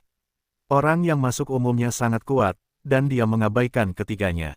Keterampilan bertarung macam apa itu pedang terbang tak pasti, penjaganya tentu saja sangat ketat. Saya khawatir mereka semua dijaga oleh kelas paling suci, bahkan kelas Raja Surgawi. Diperkirakan tidak ada 1.800 orang yang ingin mencuri, tetapi mereka belum berhasil, yang menunjukkan masalah. Xiaoyu berpikir begitu, dan melakukan seni tanah. 1 meter dan 7 meter. Dia datang ke seikat bunga, di mana bunga-bunga itu mekar, dan yang terendah tingginya lebih dari setengah meter. Begitu Xiaoyu keluar, dia berbaring di tanah agar tidak terlihat. Kemudian melakukan seni tanah lagi. Dia telah meninggalkan halaman yang relatif mewah ini 5 atau 6 kali berturut-turut. Ketika dia pergi, Gulit mulai mencari ke sana kemari. Melihat Gulit yang muncul di depan mata dari waktu ke waktu, Xiao Yu bahkan lebih berhati-hati sehingga dia tidak berani untuk tinggal. Dengan bantuan ngengat tanah, Xiao Yu meninggalkan tempat itu dan tiba di gerbang selatan kota hutan setelah hampir menghabiskan semua semangat juangnya. Xiao Yu menoleh ke belakang, merasa cukup emosional. Dia mengerti bahwa Qin Degu kemungkinan besar terlibat dalam insiden ini, jadi jika dia ingin kembali ke Qin Yuyi, aku takut jika dia tidak melihat Qin Yuyi, dia akan dibunuh oleh Qin Degu sendiri. Jadi dia hanya bisa memilih untuk pergi. Namun, ketika aku memikirkan semuanya dengan Qin Yuyi, aku benar-benar agak enggan. Meskipun Qin Yuyi adalah iblis kecil, dia masih sangat dekat dengannya. Mereka dapat dianggap sebagai orang kepercayaan. Xiao Yu menghela nafas. Tidak ada pesta yang tak ada habisnya di dunia ini. Dia berbalik dan menghilang ke dalam kota hutan. Setelah meninggalkan kota hutan, Xiao Yu menggelengkan kepalanya, menyingkirkan perasaan perpisahan, dan berjalan lurus ke depan. Dia ingin meninggalkan tempat itu sesegera mungkin untuk mencegah Gulit dan yang lainnya mengejarnya. Dia tidak berhenti sampai matahari terbenam. Xiao Bai, kita harus makan sesuatu. Xiao Yu meraba perutnya dan bergumam. Oh, Xiao Bai melompat kegirangan. Ia lebih tertarik untuk makan. Ketika mendengar kata-kata Xiao Yu, ia melompat ke atas dan pergi ke kayu kering dengan penuh semangat. Xiao Yu menangkap beberapa kalkun.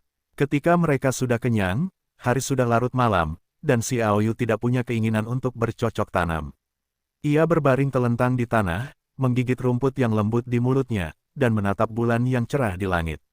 Di bawah malam, pegunungan yang sunyi, angin malam, cabang-cabang rumput liar yang bertiup membuat beberapa suara, dan kadang-kadang beberapa jeritan Warcraft datang, keheningan yang tak terkatakan. Xiao Yu menatap bulan yang cerah itu, seolah-olah dia melihat Bingwu. Saya tidak tahu bagaimana keadaannya sekarang. Xiao Yu memikirkan Bingwu, dan dia merasakan hati yang hangat, tetapi jika Bingwu dan Yu Yulan tetap bersama, dia khawatir lagi. Sejauh ini, dia tidak bisa mengerti mengapa Yulan Ruo akan membunuhnya. Alasannya tidak diketahui, tetapi faktanya ada di sana, dan saya tidak tahu. Apakah Bingwu dan Yulan akan belajar dengan buruk jika mereka tetap bersama, tetapi jika dia memberitahu Bingwu, saya khawatir tidak mungkin baginya untuk percaya, bahkan jika dia sendiri, dan mereka tidak akan pernah mempercayainya, lagi pula, mereka akan membunuhnya saat pertama kali mereka bertemu, itu benar-benar tidak masuk akal. Begitu gambar itu muncul, kecantikan yang cantik dan tak tertandingi muncul di depan Xiao Yu. Itu Zian, senyuman tersungging di bibir Xiao Yu, yang sungguh membuat Xiao Yu sama sekali tidak khawatir dari awal hingga akhir, tanpa ketegangan, tekanan, dan pengekangan. Terutama saat berpikir bahwa Zian juga sedang melintasi pegunungan, dan mencari bunga serta tanaman obat yang aneh untuknya, suasana menjadi lebih hangat. Pada akhirnya, gambaran itu menjadi Qin Yuyi. Hei, iblis kecil, aku tidak tahu apakah aku merindukanmu sekarang. Xiao Yu menghela napas. Memikirkan hal ini, Xiao Yu pun tertidur. Xiao Yu merasakan kesejukan di dadanya ketika dia tampaknya tertidur alih-alih tidur. Xiao Yu, yang hendak tertidur, menggelengkan kepalanya, tiba-tiba duduk, melepas mantelnya, asteris-asteris dada ini, dan menunduk menatap dadanya. Bola 3 warna di dada itu muncul karena perasaan dingin. Ini adalah pertama kalinya Xiao Yu merasa bahwa dia telah merespons dengan begitu aktif. Selama ini, bola 3 warna itu merespons. Semuanya terkait dengan api yang aneh, air yang berbeda dan sejenisnya, dan manik hijau yang aneh. Kali ini ada getaran yang tiba-tiba. Tidak mungkin menemukan sesuatu yang aneh di sekitar sini. Xiao Yu berdiri, melihat sekeliling, dan tidak menemukan apapun, tetapi getaran bola 3 warna itu sangat jelas, jadi Xiao Yu mulai melihat sekeliling. Hasilnya berjalan berkeliling dan tidak menemukan apapun. Sepertinya ada perubahan dalam kecepatan goncangan bola 3 warna itu. Xiao Yu mengingat perubahan halus ketika dia baru saja berputar-putar, dan dia berjalan lagi. Kali ini dia dengan jelas merasakan bahwa ke arah barat, bola 3 warna itu bergetar sangat kuat. Xiao Yu membangunkan Xiao Bai, yang sedang tidur, dan berjalan ke arah barat. Setelah berjalan kurang dari 100 meter, saya terhalang oleh gunung yang tinggi. Gunung ini seperti Excalibur terbalik, tetapi hanya langit. Berdiri di depan gunung, Xiaoyu tampaknya merasakan bola 3 warna itu bergetar semakin kuat, seolah-olah ada sesuatu di dalamnya, dan ia mulai melihat sekeliling untuk melihat apakah ada pintu masuk. Ketika Xiao Bai datang ke depan gunung, cahaya dingin putih muncul lagi di matanya, tetapi segera menghilang. Menurut getaran bola 3 warna itu, Xiaoyu berjalan ke selatan di sepanjang kaki gunung. Setelah beberapa saat, ia menemukan pintu masuk yang bisa dikatakan sangat rahasia. Pintu masuk itu berjarak 7 atau 8 meter dari kaki gunung. Lokasi ini penuh dengan rumput liar dan pepohonan dan tertutup dengan sangat baik. Bahkan jika Anda melihat dengan saksama, Anda tidak dapat melihatnya. Anda harus berjalan untuk menemukannya. Xiaoyu memasuki gua. Saya tidak tahu bahwa saya baru saja berjalan sejauh 2 meter sebelum saya berakhir. Tetapi bola 3 warna itu semakin bergetar. Xiaoyu melihat situasinya dan mengeluarkan pisau Roh Kudus. Dia ingin memotong saluran. Tampaknya sangat merepotkan, bahkan bodoh, tetapi ada terlalu sedikit hal yang dapat membuat Dewa 3 warna bereaksi, dan semuanya cemburu. Bagaimana dia bisa menyerah? Menyesuaikan tingkat bunga sedikit, Xiaoyu melambaikan pisau dan kemudian memotong. Bang-bang, dalam sekejap itu lebih dari 20 pisau. Setiap pisau memiliki kekuatan yang sangat kuat. Kedua pedang terbelah jarak hampir 1 meter, dan hanya satu orang yang dapat memasuki lebarnya, sehingga mereka maju hampir 10 meter. Semakin dia berjalan masuk, Xiaoyu merasa bahwa Dewa 3 warna semakin gemetar. Akibatnya, energi Xiaoyu bahkan lebih mencukupi. Dari larut malam hingga matahari terbit, tubuh Xiaoyu yang lelah berkeringat. Mereka berbaris maju hampir 100 atau 200 meter, beristirahat beberapa kali selama periode ini, dan menghabiskan amarah mereka beberapa kali. Tetapi masih belum berakhir. Hanya saja Dewa 3 warna semakin gemetar, dan Xiaoyu merasa samar-samar bahwa itu tampaknya ditemukan, karena ini adalah kasus setiap kali Dewa 3 warna meminta air yang aneh. Setelah memakan sesuatu, membangkitkan semangat yang cukup, dan memperbarui kekuatannya, Xiaoyu mengayunkan pedangnya lagi. Bang, bang, klik. Sepanjang jalan, dia menebas puluhan pisau. Tiba-tiba, Xiaoyu merasa seperti sedang menebas, karena dinding gunung yang keras itu begitu tipis sehingga dia menebasnya dengan terlalu kuat dan hampir menyerbu.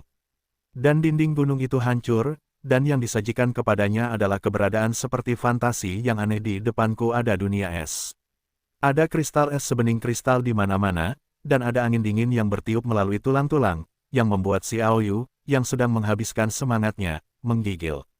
Xiaoyu terjaga. Dia melihat dengan saksama dan menemukan bahwa itu adalah ruang yang sangat besar, meliputi area seluas ribuan meter persegi, tetapi hanya ada beberapa patung es dan tidak ada yang lain. Tanahnya membeku, aku bertanya-tanya seberapa tebal esnya.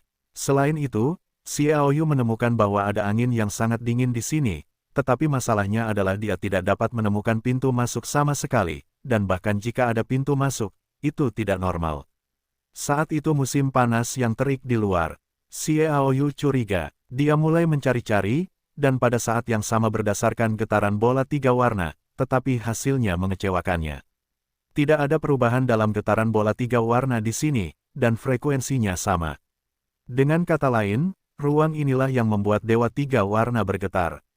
Xiaoyu bertanya-tanya sejenak, apa yang ada di sini? Dia bingung, tetapi tidak bisa menahannya. Pada akhirnya, dia duduk di tanah dengan pantatnya, dan pada saat yang sama, dia bertarung, membungkus seluruh tubuhnya, dan menahan angin dingin dari luar. Karena itu dapat membuat bola 3 warna bergetar, pasti ada perbedaan. Jadi Xiaoyu tidak berencana untuk menyerah pada ini, dan dia melihat sekeliling dan tidak menemukan apapun, jadi dia tetap di sini dan berencana untuk melihat apa yang akan berubah. Dia memiliki terlalu banyak pertanyaan tentang bola 3 warna. Ini duduk, udara dingin menghantam tubuh secara tiba-tiba, angin dingin yang parah bertiup. Xiaoyu berteriak dengan keras, dan segera menyalakan perlawanan dendamnya, sambil melihat bola 3 warna, tetapi bola 3 warnanya masih sedikit bergetar, tetapi tidak ada perubahan lain. Tetapi Xiaoyu tidak tahan. Dia benar-benar cukup dingin, tetapi bola 3 warna membuatnya bertahan lagi dan lagi. Dia harus melihat apa yang akan terjadi. Jika benda seperti itu ada di dalam tubuh, akan selalu menakutkan jika tidak dipelajari secara menyeluruh. Satu kali duduk adalah 1 jam. Beku, Xiaoyu dibekukan selama 1 jam. Angin kencang itu seperti pisau, yang terus-menerus membaptis tubuh Xiao Yu, membuat perlawanannya semakin lemah, dan energi tempurnya terkuras lebih cepat. Xiao Yu mengerutkan kening, dan dia menemukan bahwa kecepatan konsumsi dendam sebenarnya membuatnya tidak tinggal lama di sini. Dan bola 3 warna itu masih sedikit bergetar. Tahan sebentar, jika tidak, keluarlah. Xiao Yu bergumam dalam hatinya, dia bertanya-tanya, bukankah seharusnya itu menghabiskan 9 sapi dan 2 harimau, dan tidak mendapatkan apa-apa. Waktu berlalu setiap menit. Kegigihan Xiao Yu menjadi semakin sulit. Semangat bertarungnya terkuras dengan sangat cepat. Rasa dingin itu datang lagi, dan seluruh tubuhnya dingin, seolah-olah tulang-tulangnya membeku. Lupakan saja. Xiao Yu menghela napas, dia tidak dapat menahannya lagi, dan bangkit untuk pergi. Ding dong. Semangat Xiao Yu menjadi segar kembali, dan itu adalah suara ini. Dia segera melihat ke dalam. Pada pandangan ini, matanya berbinar, karena bola 3 warna itu tidak hanya bergetar, tetapi juga berputar. Xiao Yu kemudian menemukan bahwa angin dingin yang bertiup di es kosong itu sebenarnya ada di sana. Setelah sebagiannya bertiup padanya, bola 3 warna itu segera melepaskan napas dingin, membawa arus dingin itu ke dalam bola 3 warna itu.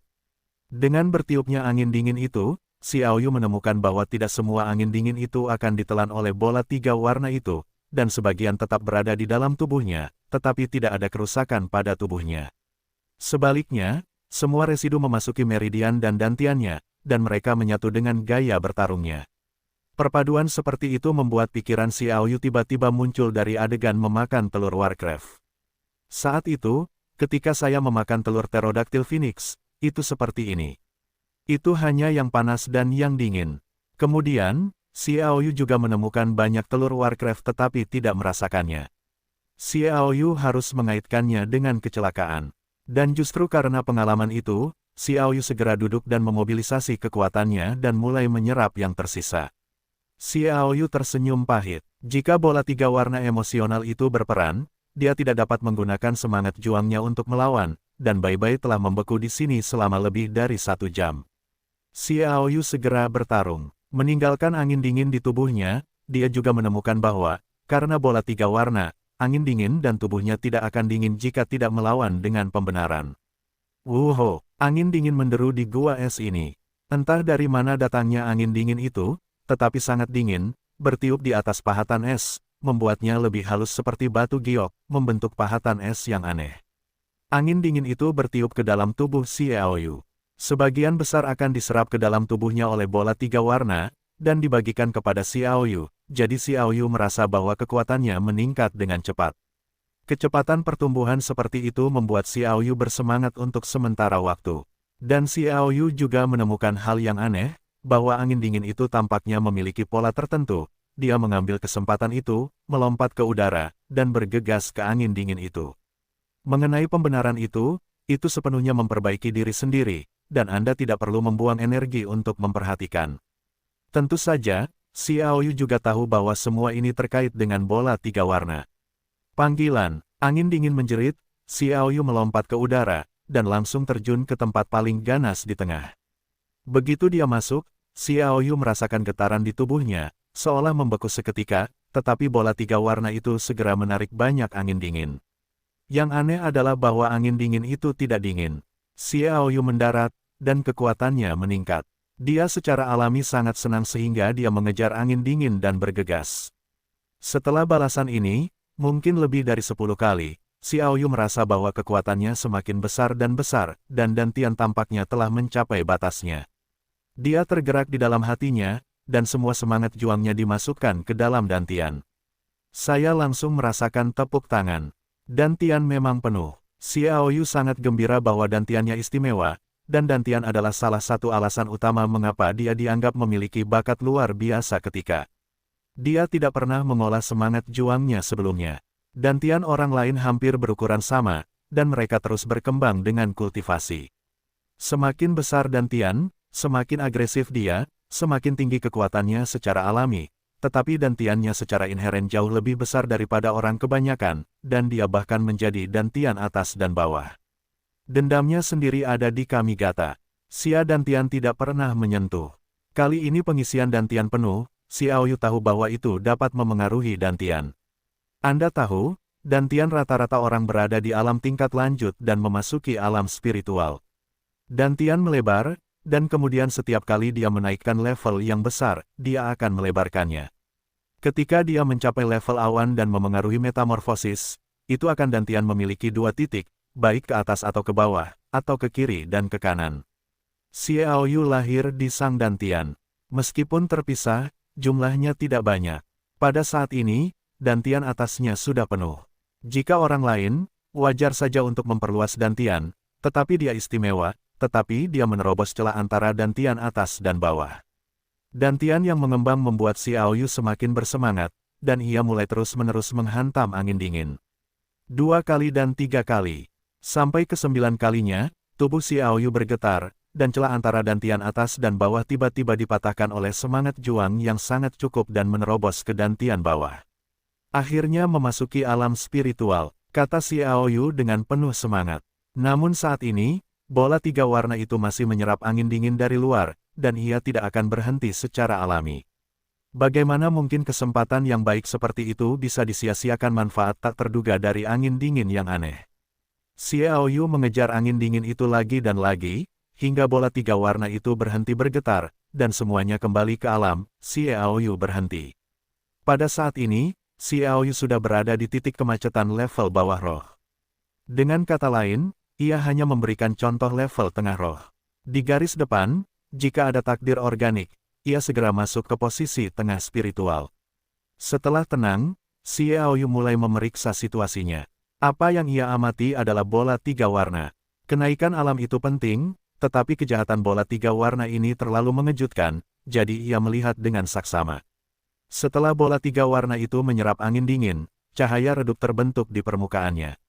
Jenis cahaya biru ini sangat terang, dibandingkan dengan kuning, ungu, dan hijau lainnya, tidak jelas, ia hanya menempel di permukaan dan terhubung dengan ketiga warna itu. Xiaoyu mengerahkan energinya untuk memeriksanya. Hasilnya mengecewakan. Itu sudah merupakan kekuatan mental yang dikecualikan, seolah-olah bola 3 warna itu adalah keberadaan yang terpisah. Dia tidak diizinkan untuk mendekat sama sekali, yang membuat Xiaoyu tidak berdaya untuk sementara waktu. Xiaoyu harus menahan gagasan untuk mempelajari bola 3 warna di lubuk hatinya sekali lagi, dan sebagai gantinya memutar seluruh tubuhnya untuk merasakan kekuatan yang luar biasa, dan untuk beradaptasi dengan perasaan setelah terobosan. Tingkat roh dari tingkat roh jauh lebih banyak daripada tingkat lanjut. Dengan lebih banyak kuantitas, kekuatannya secara alami jauh lebih besar. Xiaoyu meninju tinjunya ke udara, yang menggunakan rumah tinju naga. Pukulan ini meledak, dan aku segera melihat cahaya Tyrannosaurus Rex melesat dari atas tinjunya. Cahaya dan bayangan Tyrannosaurus Rex tampak lebih nyata daripada aslinya.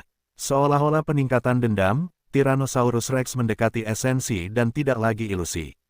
Ledakan, dia meninju udara dengan satu pukulan, dan cahaya Tyrannosaurus Rex mengenai patung es raksasa yang tingginya 5 meter. Dalam sekejap, patung es itu pecah berkeping-keping dan berubah menjadi pecahan yang tak terhitung jumlahnya, terbang ke segala arah. Xiaoyu tidak bisa menahan kegembiraannya. Jangan lihat patung es ini mungkin tidak lebih besar dari batu yang dipecahkan oleh Xiaoyu sebelumnya, tetapi setelah beberapa tahun membeku, kekerasan patung es itu pasti berkali-kali lipat lebih besar dari batu itu. Dengan kata lain, kekuatan tinju Xiaoyu setidaknya hampir 2 kali lipat. Peningkatan level benar-benar membawa hasil yang luar biasa. Xiaoyu berkata dengan gembira, aku tidak tahu seberapa jauh operasi tanahku dapat ditingkatkan. Tempat ini penuh dengan es, gerabah tidak berlaku. Xiaoyu meninggalkan dunia es ini dan bereksperimen di luar. Panggilan, angin dingin bertiup, Xiaoyu tidak merasakan sedikit pun dingin, dan angin dingin itu jelas lebih lemah daripada saat pertama kali dia masuk. Seolah-olah esensi angin dingin diserap oleh bola 3 warna. Ketika Xiaoyu pergi, Xiaobei berdiri di dunia es ini, meludahkan kata-kata, dan mendesah, ini seharusnya menjadi angin pertama di daratan yang dapat membentuk angin aneh yang sebanding dengan api aneh dan air yang berbeda. Sayangnya, itu baru saja membentuk prototipe itu hancur. Lupakan saja, apa yang aku sesali di sini, benda itu, tuanku dipilih olehnya, belum lagi angin aneh itu. Petik 2. Keluar dari perut gunung, ada hampir 200 meter, yang semuanya adalah tebasan Xiaoyu, yang membuatnya sedikit emosional. Meninggalkan tanah beku, Xiaoyu melakukan tembikar. Itu lebih dari 10 meter berturut-turut. Xiaoyu melihat ke belakang dan menemukan bahwa jaraknya sekitar 12 meter. Dia menggaruk kepalanya dan melakukan teknik tanah lagi, kali ini dengan seluruh tenaganya.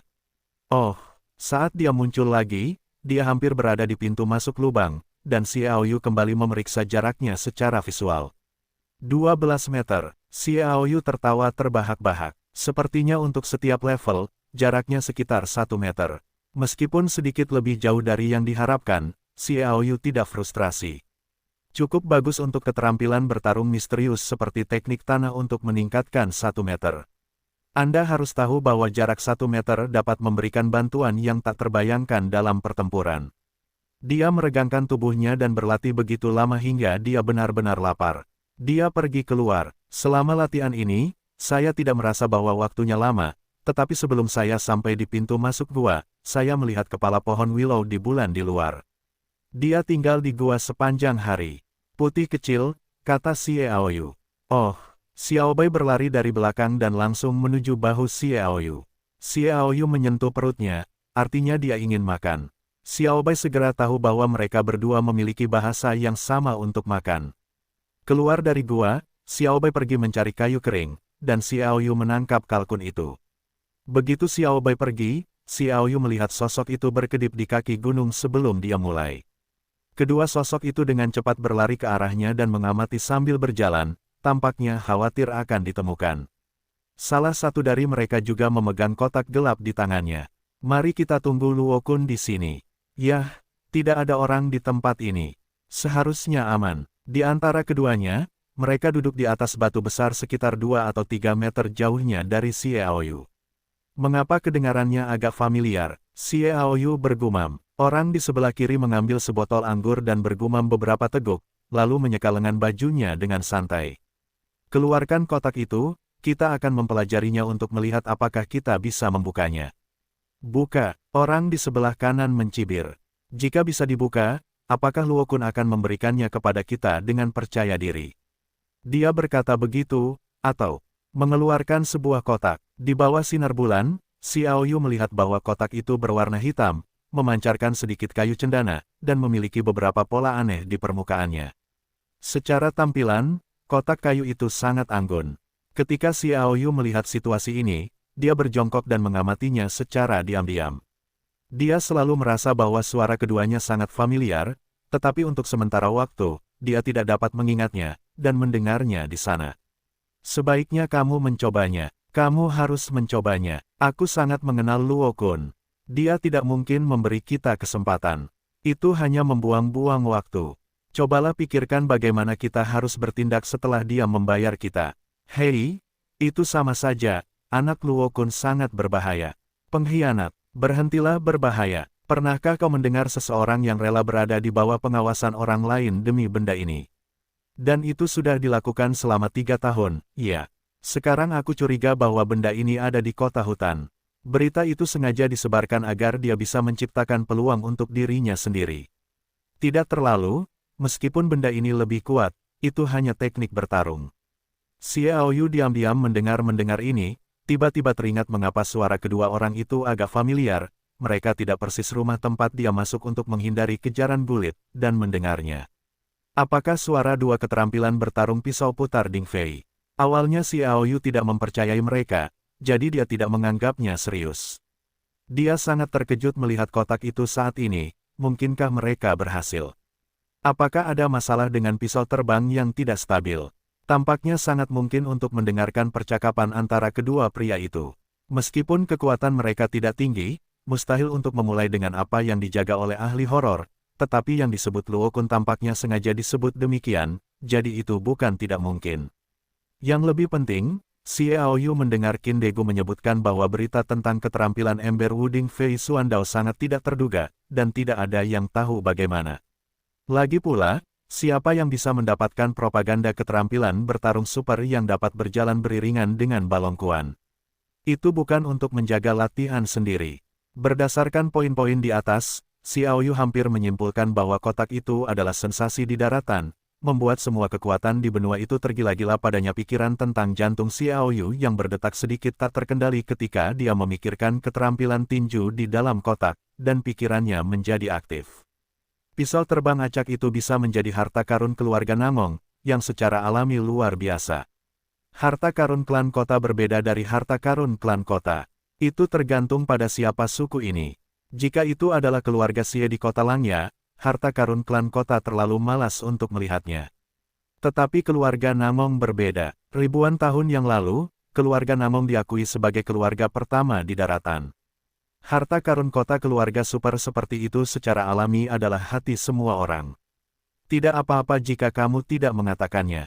Menurutku aneh ketika kamu mengatakan itu.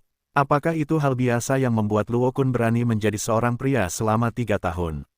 Ya, menurutku ada masalah lain dengan teknik bertarung ini. Seharusnya begitu, tetapi itu tidak ada hubungannya dengan kita. Kita tidak punya kekuatan maupun pikiran Luo Kun. Ini tidak berguna bagi kita. Kita akan pergi ke Happy setelah Luo Kun kembali dan memberi kita uang. Hari-hari bahagia. Kedua orang ini tidak serakah. Xiao Yu tidak menyangka bahwa mereka berdua masih mengenal diri mereka sendiri. Keserakahan seringkali menjadi kekuatan pendorong di balik kematian seseorang. Menunggu hampir setengah jam, Xiao Yu melihat seseorang mendekat ke sini. Orang ini tidak terlalu tua, yaitu berusia 16 atau 17 tahun, terlihat sangat tampan, tampak seperti anak laki-laki besar, tetapi siapa tahu, ini adalah pria kota yang sangat dalam. Begitu muda menyamar selama 3 tahun, mungkinkah dia merancang plot ini ketika dia berusia 13 atau 14 tahun? Xiao Yu menganggapnya luar biasa. Luo Kun ada di sini. Pria di sebelah kiri berbisik. Orang di sebelah kanan mengambil kotak itu, berdiri, memberi isyarat kepada Luo Kun, kami di sini. Segera datang. Luo Kun berjanji, dan berjalan cepat. Setelah menunggu beberapa saat, Xiao Yu menyadari bahwa dua orang yang datang sebelumnya tampak sedikit takut pada Luo Kun. Keduanya menatapnya dengan gugup, dan juga memiliki sedikit rasa waspada. Kamu tampaknya sedikit lebih lambat dari yang diharapkan. Ini tidak seperti gayamu. Bukankah kamu selalu menghitung segalanya dan tidak membuat perbedaan? Orang di sebelah kanan tampaknya menyingkirkan rasa takut di hatinya. Dengan sedikit sarkasme, dia berkata kepada Luo Kun, hal-hal lama telah disiapkan. Jika aku tidak menyiapkan 3 rute pelarian untuk diriku sendiri, aku khawatir aku tidak akan dapat kembali. Luo Kun berkata dengan ringan, dan tidak peduli, berikan aku sesuatu. Apakah uangnya sudah siap? Itu wajar. Luo Kun mengeluarkan cincin luar angkasa. Semua koin emas yang kamu butuhkan ada di dalamnya. Dia menjabat tangannya dan melemparkan cincin luar angkasa kepada orang di sebelah kanan. Orang di sebelah kanan meraih cincin ruang angkasa terbang dan mengambilnya, tetapi tidak bermaksud untuk memeriksanya. Luo Kun terkekeh, takut. Bagus untuk berhati-hati. Orang di sebelah kanan menyerahkan kotak itu kepada orang di sebelah kiri. Kemudian dia meraih cincin ruang angkasa dan mengambil segenggam koin emas. Koin emas Jin Chan Chan sudah berkilauan di bawah sinar bulan. Orang di sebelah kiri tidak bisa menahan diri untuk tidak melihat air liurnya. Berikan dia kotak itu, perintah pria di sebelah kanan. Pria di sebelah kiri tampak patuh padanya, mengangkat tangannya dan melemparkan kotak itu ke Luo Kun, lalu menyerahkannya. Apakah nomornya benar? Apa yang terjadi padamu? Namun wajah pria yang memegang cincin ruang angkasa itu tiba-tiba berubah menjadi hijau. Orang di sebelah kiri dengan cepat memeluknya dan menjadi marah pada Luo Kun, kamu diracuni. Aku tidak suka ada yang tahu rahasiaku. Cara terbaik adalah membunuh kalian berdua. Luo Kun berkata datar, tanpa melihat keduanya, hanya menyentuh kotak itu seperti seorang kekasih.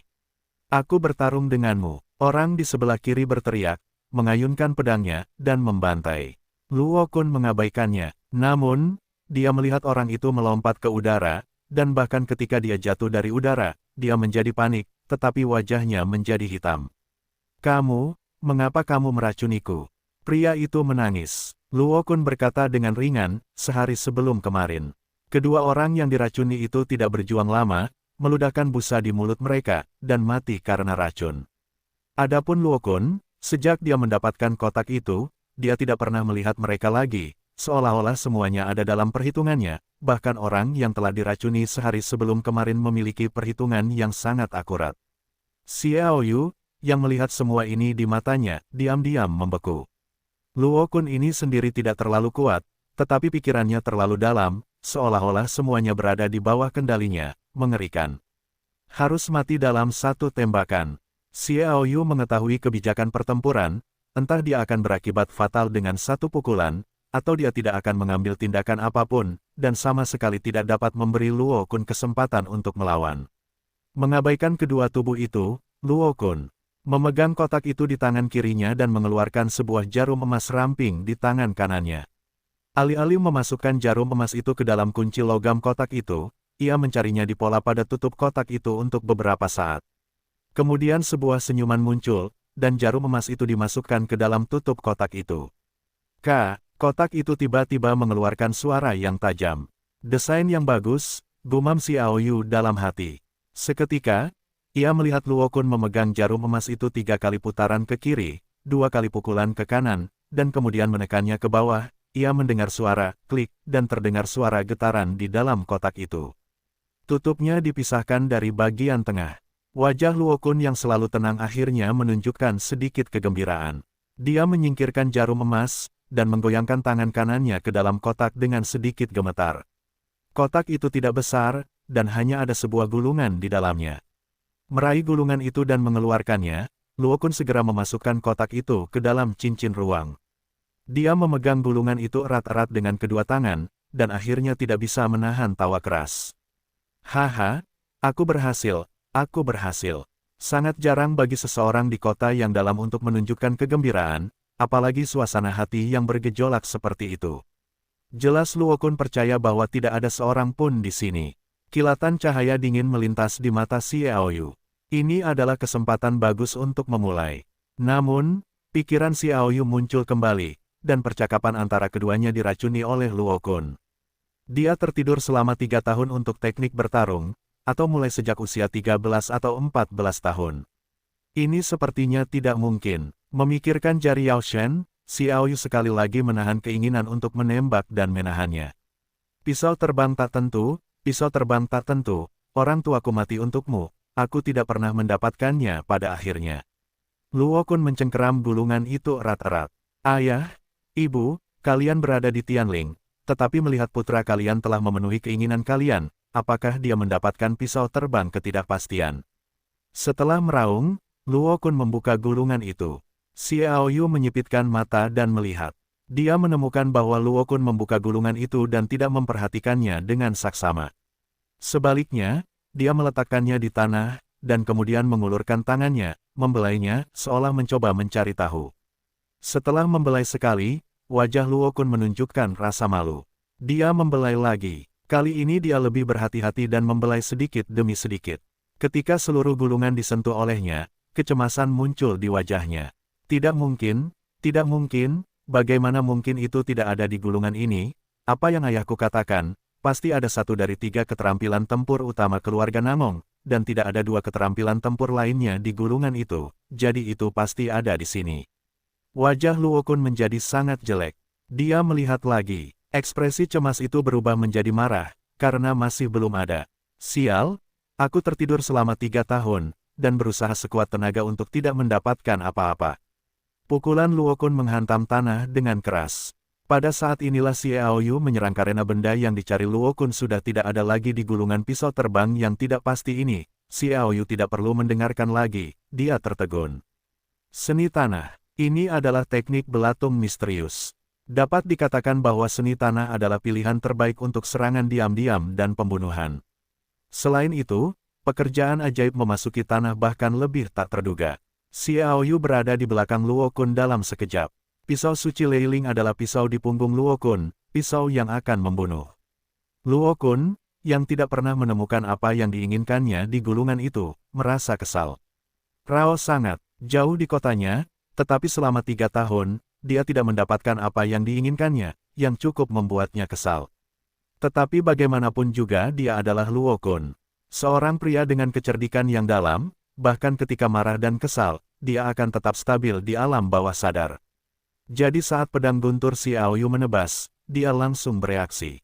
Bahaya, ekspresi Luo Kun tiba-tiba berubah, hampir berguling ke kiri seperti yang diinginkannya, dan sisi kirinya menuruni gunung. Dia berlari cepat dan tubuhnya berguling.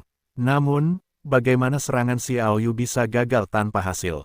Pisau itu masih menggores pinggul Luo Kun, darah mengalir, dan Luo Kun, yang kesakitan, mengeluarkan jeritan mengerang, tetapi dia belum stabil, dan Xiao Yu menghilang lagi. Ketika muncul, dia berada di sebelah kiri Luo Kun. Pisau suci Raiteon memotong di udara. Sial, metode tubuh macam apa ini? Luo Kun Qi hampir memarahi orang, dia bahkan tidak tahu bagaimana Xiao Yu datang, dia tidak terlalu peduli pada saat hidup dan mati, lengan kirinya terangkat. Klik, satu lengan terentang. Sebagai ganti satu lengan untuk satu nyawa, Luo Kun mengambil kesempatan untuk melompat lagi. Orang ini harus disingkirkan. Hati Xiao Yu bergetar. Luo Kun tidak hanya sangat dalam, tetapi yang terpenting adalah kekejamannya. Dia tidak hanya membunuh dua orang temannya, dia juga sangat kejam pada dirinya sendiri. Panggil, Luo Kun, yang lengannya patah, hampir pingsan karena kesakitan. Wajahnya pucat dan keringat bercucuran di dahinya. Meski begitu, dia mampu tetap tenang dan mengeluarkan cahaya dingin. Xiao Yu membalik pergelangan tangannya, dan pisau suci Lei Ling melintas. Kapan? Cahaya dingin meledak. Awan kabut putih muncul. Begitu jari kelingking Xiao Yu di tangan kiri bergetar, kabut putih mulai menghilang. Dia juga menerobos kabut putih beracun dan mengambil pisau suci Lei Ling dan memotongnya di Luo Kun. Luo Kun, yang lengannya patah, terluka parah, tidak dapat melawan sama sekali. Kamu diracuni. Jika kamu membunuhku, kamu pasti akan mati. Teriak Luo Kun, dia berharap ini akan menunda waktu, lalu Xiao Yu bisa terbunuh.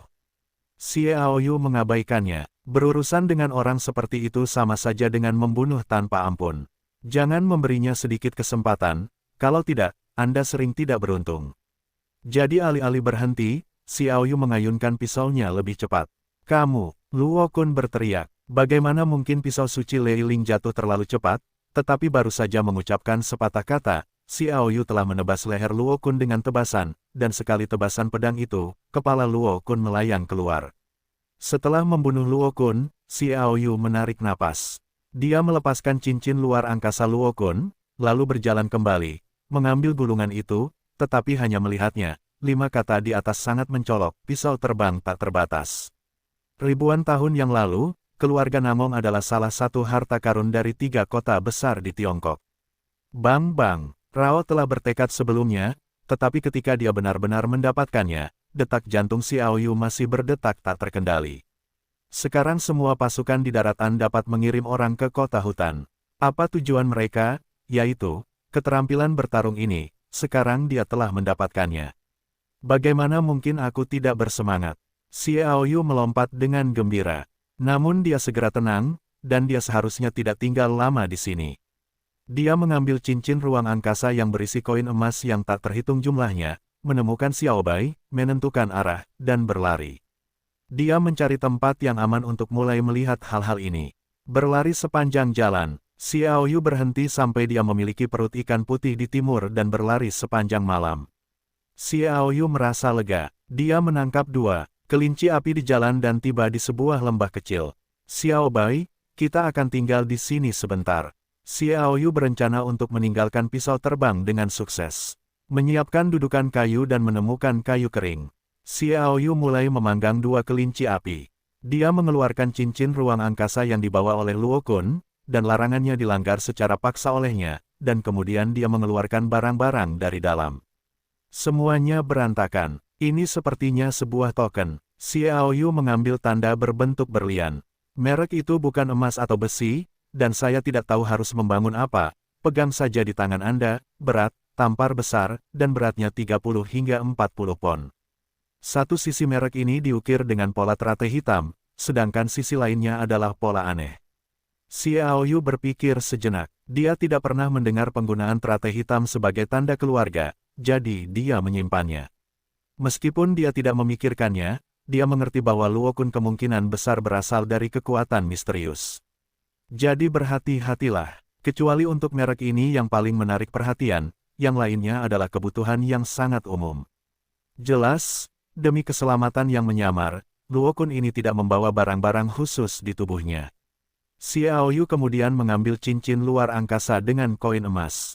Tidak ada racun pada cincin luar angkasa, Xiaoyu tahu bahwa racun itu harus dioleskan pada koin emas, dan dia mengulurkan jari kelingkingnya di tangan kiri. Gelombang cahaya samar terbentuk di permukaan cincin luar angkasa. Xiaoyu bergerak maju perlahan. Gelombang cahaya itu pecah dengan lembut, dan semuanya kembali normal. Xiaoyu tidak bisa menahan perasaannya. Ini adalah jari dewa pengobatan.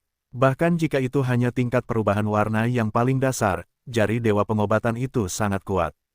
Pada saat ini, ketika melihat cincin luar angkasa, Xiaoyu tidak bisa menahan tawa.